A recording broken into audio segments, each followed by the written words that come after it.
Hi, I'm Shelley Wood and this is my tiny sewing room where I make doll clothes sewing videos.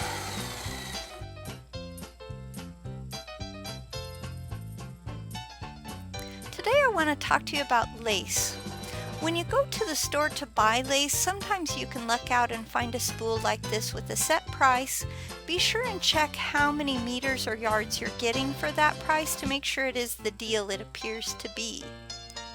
Sometimes if you're shopping at a fabric store, lace will come on a plastic spool like this, and nearby you should be able to find the price per yard or price per meter. They'll actually remove it and cut it for you just like you would with fabric. Sometimes you can buy it on a cardboard in an envelope just like you would with bias tape. Now my grandmother called this hidden lace, and she would use it on the inside under parts of a garment, a lot of times to cover up the stitching, and that's what I've done here with this little poodle skirt. I had quite a bit of stitching that was showing on the inside, and I just wanted to cover that up, so I used a swatch of lace to do it. Now, a lot of people think of lace as trim, and this is called eyelid. It's an embroidered form that has a scalloped edge, and a lot of times you can find it pre-gathered. You can also find it without gathers like this one that I attached, and you can attach it under your hem or over. Notice this eyelet lace has a nice scalloped edge. How do you tell which is the right side and wrong side? Well, I use a trick. If it's this type of lace, I'll look at the stitching along that top part, because one side looks like a nice clean stitch and the other looks a little thicker. So let's take a look at this one. That's a really thick, almost clunky looking stitch on that side. On this side they've covered the stitching with a little bit of tulle, and that looks very pretty. So that tells me this is probably the right side for the lace. Alright, let's look at layering with lace. You can buy your lace trim layered. You can also layer a skirt with the lace under or over the skirt. When you buy fabric, you can actually take your skirt pattern and cut two of them, one of cotton and one of lace, to layer the skirt with lace. That's what I did here, and of course you can see I've edged this little bonnet with some lace trim. Now what about colored lace?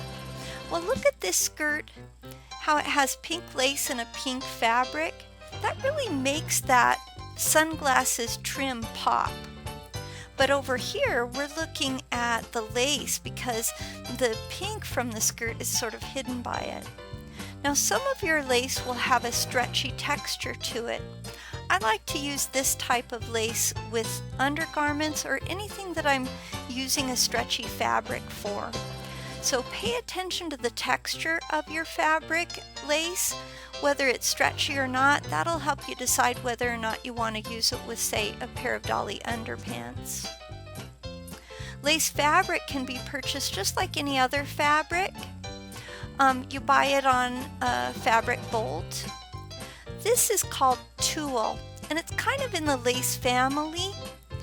I like to use it to layer my skirts. It makes them full and gives it sort of a ballerina feel. It will be less expensive than lace is as well, but you could use this lace the same way to layer under your skirt. Pay attention to the print of the lace too. How big is that print? Now here we have what's called crocheted lace. What I love about crocheted lace is how old-fashioned it looks and feels. It's soft, it's very cottony, and like you can see here, you could layer it, or you could add it to a garment that particularly goes well with old-fashioned things like bloomers. Lastly, I'd like to talk about recycling lace. This is actually a crocheted pillowcase that my husband's grandmother made. When the pillowcase became damaged, I trimmed it off so I could use the lace for doll clothes. I can actually use this cotton to stitch it onto a garment, and it can become part of the garment later on. So I really recommend that you think about recycling old lace. Well, that's all I have for you today. Thanks for watching. If you enjoy my videos and my free patterns, please share them on social media. It actually helps my website grow when you help spread the word.